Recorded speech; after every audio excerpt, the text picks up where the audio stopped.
you will relate to this if you are a design student. You have n number of sleepless nights, you have months and months gone by where you haven't had a good sleep, also a lot of sleeplessness and drowsiness throughout the day.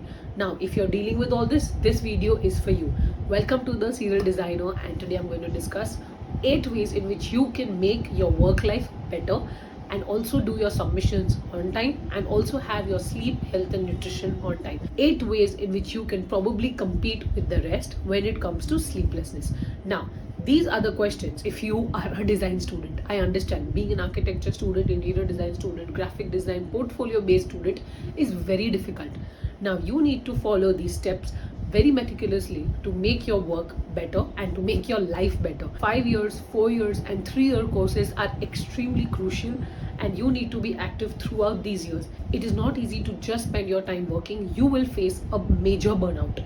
Now, how to avoid these burnouts? I'm going to discuss this right away in this.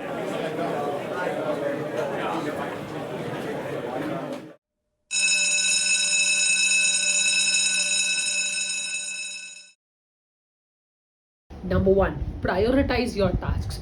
Understand which subjects are most necessary, when are its deadlines. Make a column, urgent and important.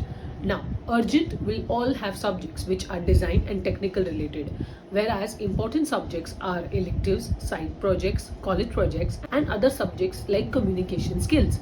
Now, you need to prioritize these by the way the deadlines work. Prioritizing your tasks is very crucial here. All the tasks are important, but are they urgent? For this you can refer to another theory, which is this, wherein you divide your tasks into urgent and important. Now I'll give you a real life example. Say for example you have a submission on Friday which is a design submission. On the same day you have another submission which is maybe related to services or communication skills. Now you can first prioritize your design because you get your one-on-one discussion with your mentor, and hence you will want to do that first hand. Second, as soon as the design gets over, you prioritize your other subjects as well. This way you can prioritize it throughout the week. Make a to-do list. To-do list would have calendar-wise and day-wise submissions, and you need to mark each subjects in each of the columns. Now, what subject contains what requirements have to be written below it. For this, you will require post-it notes, probably some kind of calendar templates. All of them are available on Canva. But being a design student, if you're not following a proper task schedule, you are at loss and you will face these major workloads and burnouts. Now, 4 years, you cannot afford to lose your sleep. It will affect your health and nutrition. Step number 2, make a schedule and respect your time. Now, you have boundaries as a design student. I know being a design student is difficult, and you will tell me, ma'am, it is easier said than done. I understand. For this, you will have to follow some high productivity techniques such as the Pomodoro method, or you could probably go with a time and stop exercise. Now, how do these work? You give us particular time to a particular subject all throughout the week. Do not procrastinate it just because you don't like the subject or you're not interested in the subject, or if you're not understanding some concepts. I would advise you to not do any submissions just the day before or just 2 days before. Sit every day for 1 hour per subject. This is going to help you break the cycle. Your schedule should have an equal balance of both health and work. I know the work takes long hours. It's not something that can be done in an hour. For this, you can dedicate 3 hour stop times. That is the time and stop method. And also you can go for a Pomodoro method, which is mentioned in the link. Step number 3, be as realistic as possible. Do not set up goals which you cannot complete. Now, we all know you cannot complete 2 plans, 1 section and 1 view in a night, right? Let's be practical. Understand what is your priority right now. What is the subject asking for you? What has your mentor specifically asked for you? Only do that part and do not waver around. Now, the solution to this, a lot of students, what they do is they probably don't turn up if they haven't done any kind of submission. Now, a turnaround would be to do at least 2 or 3 out of 5 submissions and just go and show your face. While you are discussing with your mentor and others are also discussing, you can sit and do your work. Now, this is a very good method in which you can also make use of your studio time and also make use of your time at home. Now, there are 2 pros to this. First, if you have any doubts in your concepts and in your drawings, you can directly ask your mentor. Second, you have also worked at home and you have also used the studio time. When you're in your studio, you're motivated by the people around you and the amount of work they have come up with. At home, when you're doing it alone, you sort of tend to get a little lonely and you don't want that to happen. So working in a studio is very good. Make an attempt to do 3 out of at least 5 requirements, and that is your 60 to 70% of the work is done. Watch videos, utilize time management techniques. Now watch a lot of YouTube videos how successful people manage their time. I know reading a book is very tedious for at least you design students. You all need a break. Please go and watch some videos, or you can listen to a few podcasts. Understand the techniques of time management. At least some of them which I've mentioned are in the link below. Monotasking and Pomodoro are again two methods of time management, and you could use this to its fullest. Now, what monotasking does is you have to do one task at a time at a stretch and then jump onto other tasks. Now, other tasks could be relaxing, dancing, swimming, or any other activity which your body needs. So, divide your time into 3 and 1. So, 3 hours you will do a particular subject, and 1 hour probably you will get a break. So, this is how you will break your cycle, and your brain will be trained to work for those 3 hours. Now, during this time, your distractions have to be minimal. That is, your phone, laptop, and notifications have to be on. If you want to succeed in a design college, trust me on this, you need to switch off your phones and you need to work as it is.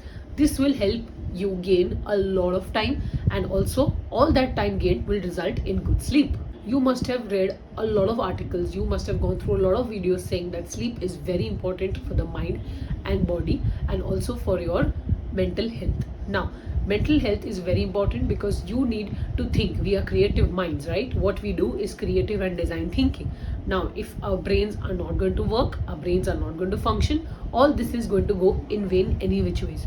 So understand, time management is your go-to when you're a design student. Always seek support. Your friends, your mentors are always there for you.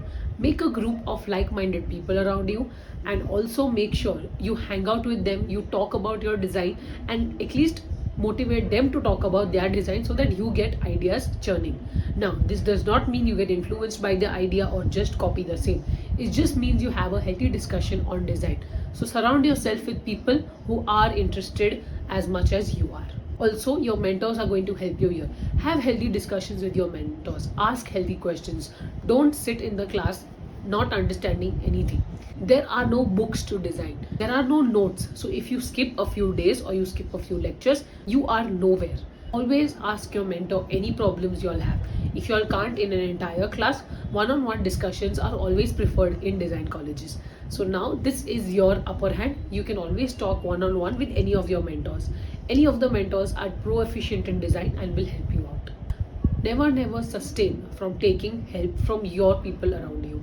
Now, design is everywhere, right? You can also take help of a lot of YouTube videos and a lot of podcasts which are related to design. So this is your go-to. Understand, design is all about self-learning and self-exposure. No books and no people will help you out. The amount of experiences you take and the amount you go outside will result in helping you in the long run. Number 6, but not the least, take care of your physical and mental health. Now, very crucial, you need to eat properly and you need to avoid falling sick. Why? As I've already mentioned before, design lectures are very well knitted. Now, there are no books or notes that you can refer later. Any of the subjects which are related to design are very creative and understanding and design based. You cannot afford to miss 2 or 3 lectures in a series. Hence, you have already skipped a crucial part of design. Do not let this happen to you. You need to take care of your mental and your physical health. You need to already tell your parents that you are prepared for this course. Only then go for this course. Now, you need to be very healthy and eat properly so that you can face any of the challenges that design throws at you. You cannot afford to sit at one place and work for design. You need to get going, you need to go for excursions, you need to go for study trips, you need to go for collaborations, you need to go for these exhibitions, meet people, talk to vendors, go on sites. Now, all this is very tedious and physically very exhausting. Now, only if you manage your time properly, you will be able to do both. Work-life balance is extremely crucial. Trust me, I've learned it the hard way. At first, don't take major steps. Take it one day at a time. Go for a 15-minute or a 20-minute walk at first. Also go and freshen up your mind with whatever hobbies you like. Design related n number of hobbies, जैसे painting, sketching, graphics, attending a workshop. There is in and everything going on around you in the city. Take part in all these activities and make sure you are healthy. At the same time, eat well. Number 7, avoid procrastination as much as possible. Trust me, procrastination is the killer of good designers. Now, we even as designers today, we procrastinate and we have to break this cycle. Why? Because procrastination is the number one killer when it comes to good design and good designers. Now, what is procrastination? Procrastination is basically doing a task by just trying to avoid it. Now, why are you trying to avoid it? Is it difficult? Figure out why are you trying to avoid that problem. Is it difficult? Is it tedious? Is your back aching? Or you're not physically well? What is the problem? Understand the problem from its root cause and try to mitigate it. Design is all about last minute rushes. You must have heard a lot of people saying around you about late nights, jury works, and too much to do, can't manage. Why are they not able to manage? Because they were procrastinating since the start. Now, always a design college is divided into n number of semesters, 6, 8, 10, depending on the course you have taken. Now, if one semester is not that great, you have procrastinated a lot, learn from your mistakes. There is always a second chance for you. In fact, there are 8, 9 and 10 chances. Do not lose hope midway and start procrastinating just because you didn't understand a certain concept or you missed a class. But entirely not doing a task will only make your life worse. You will not be able to get out of the cycle of constant reworking and working on the same design.